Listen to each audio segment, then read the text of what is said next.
Beauty is equal to physical appearance. Why? एक इंसान खूबसूरत है क्योंकि उसका चेहरा खूबसूरत है, रंग सफ़ेद है, बाल प्यारे हैं या हाइट अच्छी है. हम खूबसूरती को हमेशा से फिजिकल चीज़ों के साथ रेफ़र करते हैं, मगर अल्लाह ताला ने कुरान पाक में जो ब्यूटी के लिए लफ्ज़ इस्तेमाल किया है वो है जमील, जो कि रेफ़र करता है स्पिरिचुअल ब्यूटी को. कुरान पाक में अल्लाह ने सब्र को खूबसूरत कहा है. सूरह यूसुफ की आयत नंबर 18 में अल्लाह ताला ने हज़रत यकूब अलैहिस्सलाम के सब्र को खूबसूरत कहा है.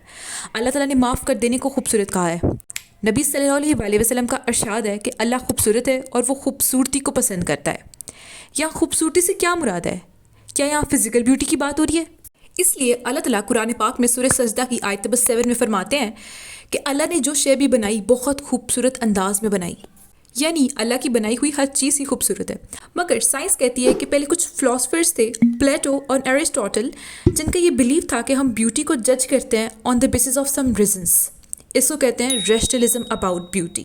यानी कोई चीज़ इसीलिए खूबसूरत लगती है क्योंकि वो एक सर्टेन क्राइटेरिया को फिल कर रही होती है. जैसे फॉर एग्जांपल, अगर हम किसी इंसान को देखते हैं और वो हमें खूबसूरत लगता है तो इसका मतलब ये है कि वो हमारे जहन के अंदर जो खूबसूरती का मयार है उस पर पूरा उतर रहा है, इसीलिए वो हमें खूबसूरत लग रहा है. इसीलिए हो सकता है कोई इंसान आपको खूबसूरत लगे मगर दूसरे को खूबसूरत ना लगे. फिर 18th सेंचुरी में ये आर्ग्यू स्टार्ट हुआ कि हमें ब्यूटी को इतनी इमीडिएटली जज नहीं करना चाहिए.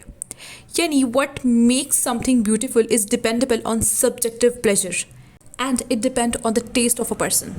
यानी हमें जो चीज़ पसंद आती है वो हमारे टेस्ट के अकॉर्डिंग पसंद आती है. तब से ये टर्म एस्थेटिक वजूद में आई थी.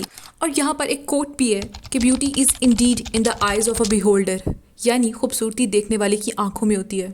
मगर कुछ फिलोसफर्स कहते हैं कि ब्यूटी इज़ नॉट डिफाइनेबल, यानी we can not define beauty. अब एक मुस्लिम स्कॉलर हैं तो इन्होंने लिखा है कि जमाल मीन्स हुस्न, और इसकी दो टाइप्स होती हैं. पहली होती है स्पिरिचुअल ब्यूटी, यानी हमारा अहलाक, good deeds, character, actions etcetera.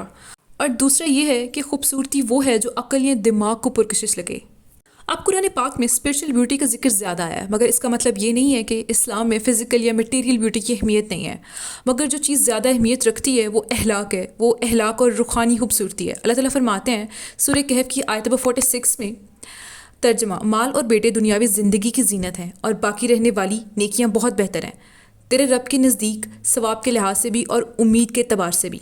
और अगर फिजिकल और स्पिरिचुअल ब्यूटी दोनों की बात करें तो हज़रत यूसुफ अलैहिस्सलाम की मिसाल हमारे सामने है. एक अमेरिकन प्लास्टिक सर्जन लिखते हैं कि the qualities of someone's personality can enhance their physical beauty.